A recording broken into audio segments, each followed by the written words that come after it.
I want to go back now, though, to the top story. Like, we want to talk about this trade. Mm-hmm. So the Browns have the number 2 pick.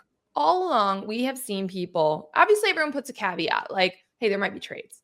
Right. But we did not see trades projected for the number 2 pick. We saw originally it was a lot of Abdul Carter getting mocked to the Browns. And then as of late, it's been a lot of Travis Hunter. And I think if you're a Browns fan, you're super excited. You're right. Like, this is a unicorn. This is a generational, beyond generational player. Maybe he'll do a lot and play both ways. But at the very least, you're getting an elite cornerback, and then you're getting a very, very good receiver. Maybe they'll put him in some packages. Then all of draft day, we start hearing buzz that the Jaguars are going to do something. You know, they've got a young general manager. He wants to make a splash. And he comes from that Les Snead, line of thinking of, it doesn't matter if we lose some draft picks to get incredible talent.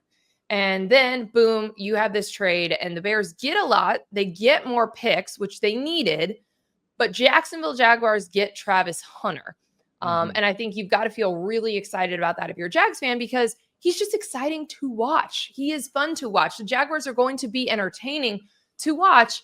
But this was a stunner. And I think, Joshua, you grew up in Ohio. Were Browns fans upset about this, about losing Travis Hunter here? Yeah, one of my good friends is a Browns fan, and he's texting me, what are we doing just the whole time this is going on? And I get it, right? Like, to me, I felt like there was a very clear path if you were the Cleveland Browns to not even get Travis Hunter. If you got Abdul Carter and you pair him with Myles Garrett, right? Like that's a formidable defensive front, and you have holes on your offense, but like, you could address something that would make your team much better right away.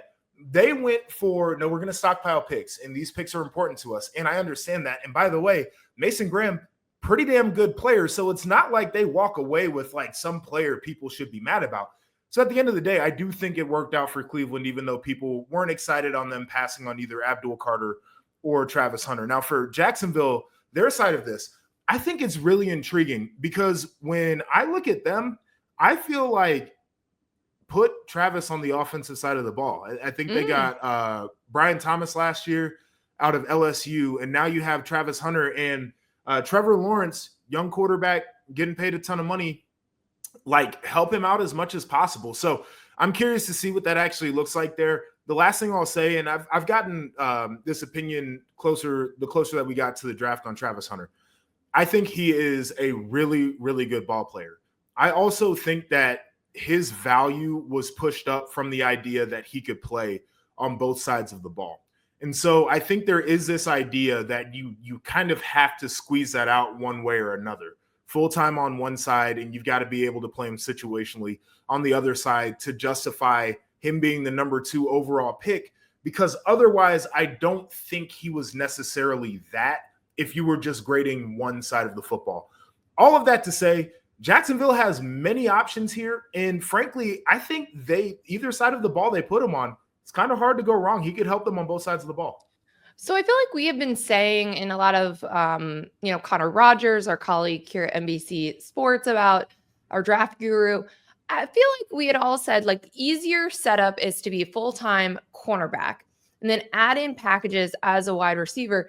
Because he got drafted by Jacksonville, and you were just talking about like what the offense can be and who he would be playing with, does that change the way, like, do you want to see it more, not full-time, but like closer to full-time? Yes, I want to see him on offense in Jacksonville. I want to see Trevor Lawrence throwing him the football. I want to see how people go out there and try to defend 2 really good young receivers. I think it's a very intriguing thing here. Can he do it though? Is that like physically possible? I don't know. Like, I think that's where you would have to say, like, maybe you don't play him on defense that much, right? Like, that would be the trade-off, because I don't. You would prioritize. I would flip it. Okay, that's where I'm going, just because of the situation that Jacksonville has offensively. I think to become really explosive there. Again, I don't think they could go wrong either way, but just looking at this fit here, I actually like him better for the offense in Jacksonville. Interesting. I am so intrigued by that, because I was so convinced he was going to be basically a defensive player in the pros. And then it sort of flipped because of the Jags. And they have some of our favorite recent college players, and they do interesting things. So big statement by the brand new GM, who is the youngest GM in the country, and he wanted to make some noise here. And so he goes up and gets Travis Hunter.